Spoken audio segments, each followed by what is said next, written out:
Good morning students, this is your science class. हम लोग chapter number 3 कर रहे थे, फाइबर टू फैब्रिक। अभी तक हम लोगों ने क्या क्या पढ़ा था कि जो हम फाइबर्स होते हैं हमारे पास कौन कौन से होते हैं। वो वूल होती है, सिल्क होती है, इस तरह के फाइबर्स होते हैं। और हमने क्या क्या पढ़ा था कि वूल हमें कहाँ से मिलती है, शीप से मिलती है। और डिफरेंट एनिमल्स भी पढ़े थे कि किन किन से हमें वूल मिल सकती है। शीप से मिलती थी, गोट से मिलती थी, या कैमल, इन सब से हमें वूल मिलती थी। चलो आज नेक्स्ट शुरू कर रहे हैं हम टॉपिक फ्रॉम फाइबर टू वूल। अब वूल बनती कैसे है, ऑब्टेन कैसे होती है, हमें ये देखना है। चलो रीडिंग स्टार्ट करते हैं हम लोग। For obtaining wool sheep are reared. Wool obtain करने के लिए, वूल निकालने के लिए सबसे पहले तो क्या करना पड़ेगा, हमें शीप्स का पालन पोषण करना पड़ेगा, उन्हें पालना पड़ेगा अपने पास। Their hair is cut and processed into wool. उनके बालों से ही तो बनती है ना वूल, तो क्या करेंगे, उनके हेयर्स को कट करेंगे और उनसे वूल बना लेंगे। तो चलो स्टार्ट करते हैं। Rearing and breeding of sheep. If you travel to hills in Jammu Kashmir, Himachal Pradesh, Uttaranchal, Arunachal Pradesh and Sikkim, और the plains of Haryana, Punjab, Rajasthan and Gujarat, you can see shepherds taking their herds of sheep for grazing. हम लोगों ने क्या देखा होगा, बहुत बड़े बड़े झुंड होते हैं जो भेड़ बकरियों के, वो क्या करते हैं, उन्हें जो पालने वाले लोग होते हैं उन्हें क्या बोलते हैं, शेफर्ड्स बोलते हैं।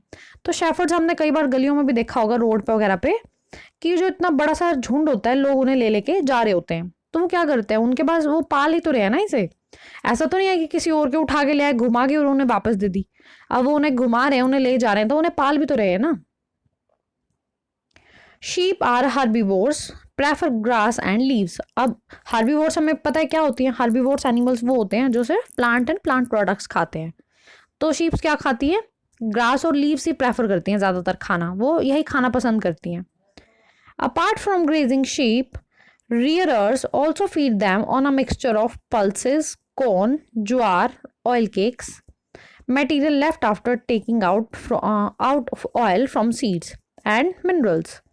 अब जो वो हैं, जो इनको पालने वाले लोग हैं, जो शेफर्ड्स हैं, जो रियरर्स हैं, वो क्या करते हैं, उन्हें ग्रास और लीव्स के अलावा भी काफ़ी सारी चीज़ें खिलाते हैं, जैसे कि पल्सेस होगी, कॉर्न, ज्वार, ऑयल केक्स, मिनरल्स, इस तरह की चीज़ें भी खिलाते हैं।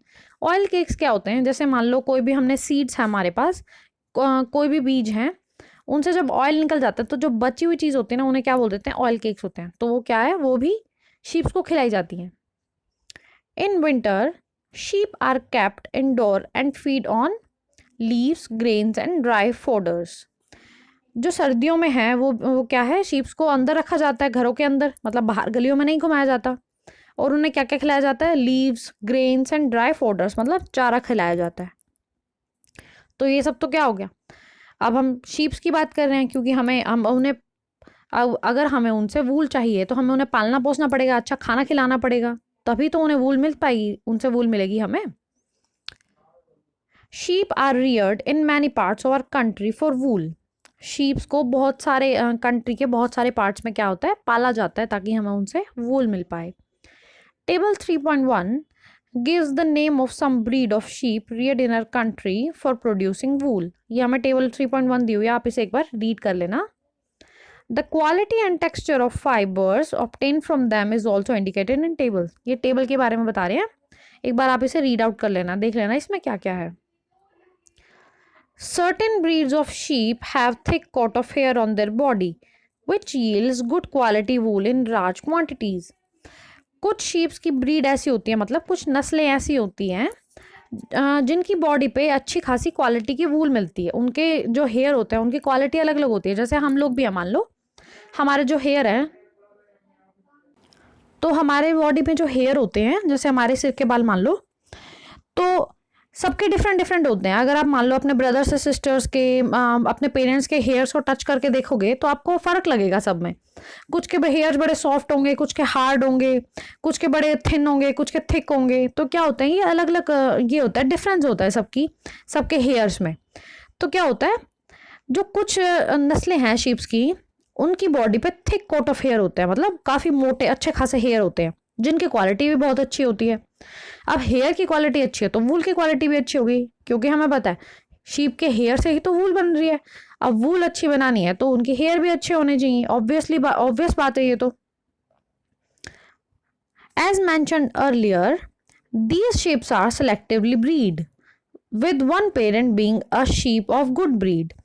ऐसा होता है सिलेक्टिव ब्रीडिंग के बारे में हमने पिछली क्लास में पढ़ा था। सिलेक्टिव ब्रीडिंग क्या होती थी कि जैसे कि हमें पता है एक मदर है एक फादर है शीप, एक मदर शीप है एक फादर शीप है, तो उन दोनों में से अगर किसी के हेयर काफ़ी अच्छे हैं, जो वो वाले हमने पढ़ा था ना कि एक तो होते हैं रफ, एक तो रफ हेयर होते हैं और एक सॉफ्ट हेयर होते हैं। दो तरह के हेयर्स पढ़े थे हमने फर्स्ट क्लास में पढ़े थे जब, कि शीप्स के रफ हेयर भी होते हैं और सॉफ्ट हेयर भी होते हैं।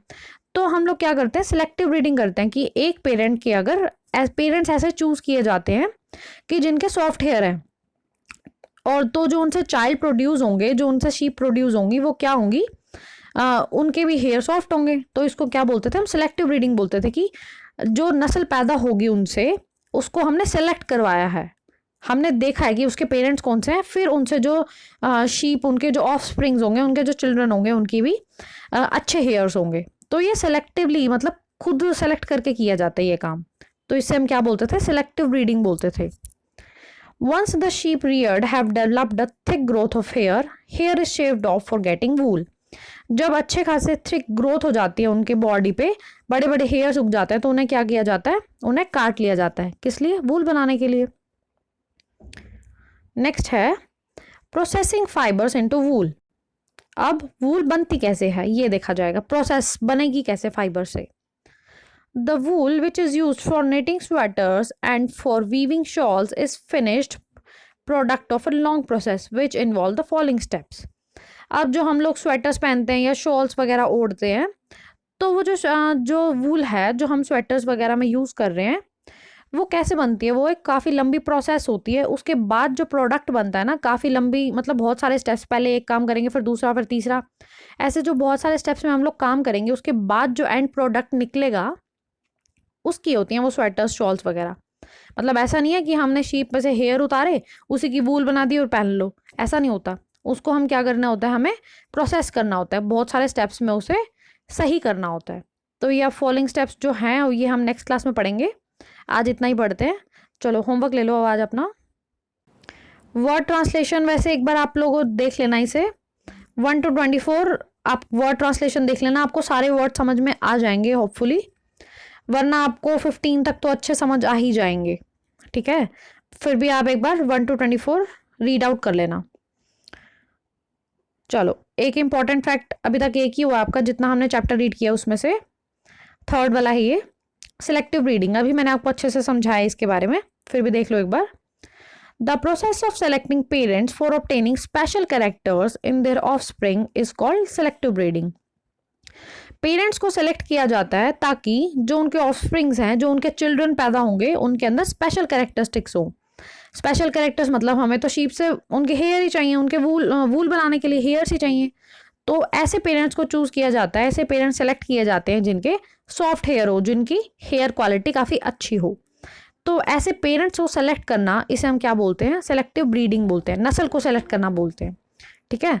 तो चलो आज आपको होमवर्क यही है, एक बार चैप्टर थोड़ा सा जो मैं चैप्टर रीड कराती हूँ आप लोग भी साथ साथ रीड करते रहा करो, और वर्ड ट्रांसलेशन थोड़े से रीड आउट कर लेना, और ये एक इम्पॉर्टेंट फैक्ट याद कर लेना। इतना ही करते हैं आज, थैंक यू।